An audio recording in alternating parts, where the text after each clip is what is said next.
Hello viewers, legal point Bangla থেকে আমি advocate Subrata শীল আপনাদের স্বাগত জানাচ্ছি। আজকে আপনাদের জন্য একটি নতুন ভিডিও আমি উপস্থাপনা করেছি। ভিডিওটিকে শেষ অবধি দেখবেন এবং এই ভিডিওটিকে লাইক করবেন এবং এই চ্যানেলটিকে সাবস্ক্রাইব করবেন। আজকের আমার আলোচনার বিষয় হচ্ছে যে আপনার বন্ধুবান্ধব বা নিকট আত্মীয়কে আপনি টাকা ধার দিয়েছেন, কিন্তু কোনো কাগজপত্র আপনি করেননি, এমনি মৌখিক ভালোবাসা এবং আত্মীয়তার ক্ষেত্রে কিন্তু আপনি সেই টাকা তাদের দিয়েছেন, কিন্তু তার লিখিত কোনো আপনি ডকুমেন্ট বা কোনো এভিডেন্স কিন্তু আপনি রাখেননি। এক্ষেত্রে আপনার কি করণীয় উচিত এবং সেটা নিয়ে আজকে আমি আলোচনা করছি। এটা আপনারা সবাই জানেন যে কোনো যদি কাউকে যদি আপনি টাকা ধার দেন, সেটার যদি কোনো ডকুমেন্ট না থাকে তাহলে আইনত এটা কিছুই করা যায় না। এবং আপনার এখানে আইনত আপনার যেটা প্রসিডিওর করা উচিত ছিল সেটা আপনি করেননি, তার জন্য কিন্তু আপনার এটা অবশ্যই ভুল হয়েছে। এবং আমি দর্শকদের এটাই বলতে চাই যে এমন যে সিচুয়েশানগুলো যখন আসে যে আপনি কোনো ডকুমেন্ট ছাড়াই কোনো নিকট আত্মীয় বা বন্ধুবান্ধবকে টাকা আপনি ধার দিয়েছেন এবং সেটা পরিশোধ হচ্ছে না, সেই রকম পজিশানে কি করা উচিত। আগেই বলেছি যে যেহেতু এটা কোনো ডকুমেন্ট এখানে নেই, ধার দিয়েছেন, সেক্ষেত্রে আপনি কিছু করতে পারবেন না, আগেই বলে দিয়েছি। এক্ষেত্রে কিন্তু আপনি একটা জিনিস করবেন যে প্রথমেই কিন্তু যেই ব্যক্তিকে টাকা ধার দিয়েছেন তার সঙ্গে একটি আলোচনা করবেন, তাকে ডাকবেন এবং তাকে কনভিন্স করার চেষ্টা করবেন যে ঠিক আছে, তুমি এখন টাকা আমার থেকে নিয়েছিলে, এখন দিতে পারছো না, কবে দিতে পারবে। এবং ও যদি বলে, কনভিন্স হয়ে যায়, যদি বলে যে হ্যাঁ আমি ঠিক আছে দিতে পারিনি অবশ্যই, কিন্তু আমি তোমাকে 6 মাস পর কি 1 বছর পর আমি টাকাটা ফেরত দেবো। বা আপনাকে এটাও বলতে পারে যে হ্যাঁ আমি কিন্তু মাসে মাসে টাকা দেবো, একবারে আমি টাকা দিতে পারবো না। এই যে উনি মুখ দিয়ে যে কথাগুলো বলল এবং আপনাকে যে জানালো, এইটা কিন্তু আপনাকে অপরচুনিটিটা নিতে হবে। আপনি করবেন কি, একটি 10 টাকার স্ট্যাম্প পেপার কাছে সবসময় রাখবেন, আপনার নিজের নামে সেই স্ট্যাম্প পেপারটা তুলবেন এবং যখনই যেই ব্যক্তি যাকে কনভিন্স করবেন, যে ও কনভিন্স হয়ে যাওয়ার পর বলবে যে হ্যাঁ আমি টাকাটা দেবো, অমুক তারিখে দেবো, কি অমুক মাসে মাসে দেবো, কি অতদিন 6 মাস পরে আমি টাকা দেবো, যা উনি যেটা বললেন সেটাকে কিন্তু আপনি এই স্ট্যাম্প পেপারের মধ্যে লিখিয়ে নেবেন।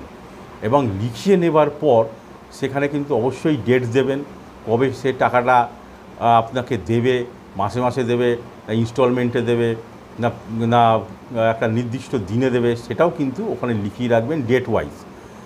এরপরে কি করবেন, আপনি সেই ব্যক্তির একটি সিগনেচার নিয়ে নেবেন এবং আপনাদের কমন যদি কোনো ফ্রেন্ড, বন্ধুবান্ধব বা কোনো ব্যক্তি থাকে, সেরকম 2 জন লোকের কিন্তু সাক্ষী হিসেবে কিন্তু সিগনেচার নিয়ে নেবেন এবং যারা সিগনেচার করবেন তারা অবশ্যই নিজের অ্যাড্রেসটা ওখানে মেনশন করবেন। এরপরে কিন্তু যেটা আপনার হবে, উনি যদি এই যে লিখিত যেটা হয়ে গেল সেটা আপনার কাছে একটা বিরাট অস্ত্র হয়ে গেল।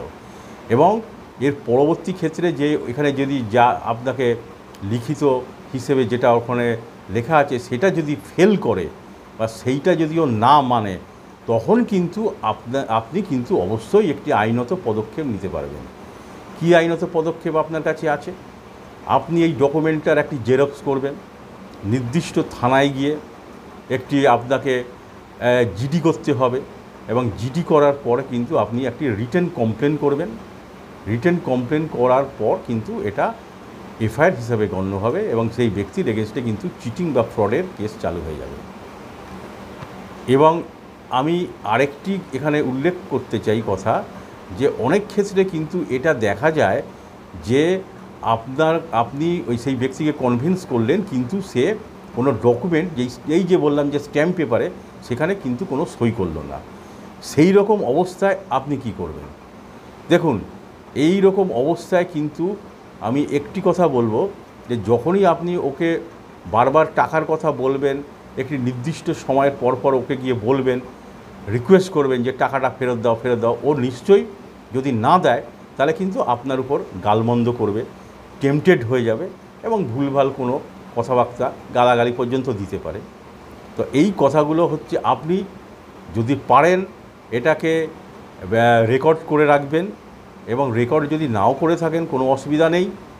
আপনি যখন আপনাকে এই ধরনের কথা বলেছে সেই দিন সেই সময় এইসব মেনশন করে কিন্তু আপনাকে নির্দিষ্ট থানায় গিয়ে কিন্তু আপনাকে একটি জিডি করতে হবে এবং সেখানে কিন্তু যে ডিউটি অফিসার আছে তাকে ঘটনাটা আপনি সম্পূর্ণভাবে খুলে বলবেন এবং সেই জিডির জন্য যে আছে রেজিস্টার আছে সেখানে কিন্তু এই ঘটনাগুলোর নোটিং হবে এবং জিডি করার পরেই কিন্তু আপনি পরে সেই জিডিটাকে নিয়ে আপনি রিটেন কমপ্লেন করতে পারেন।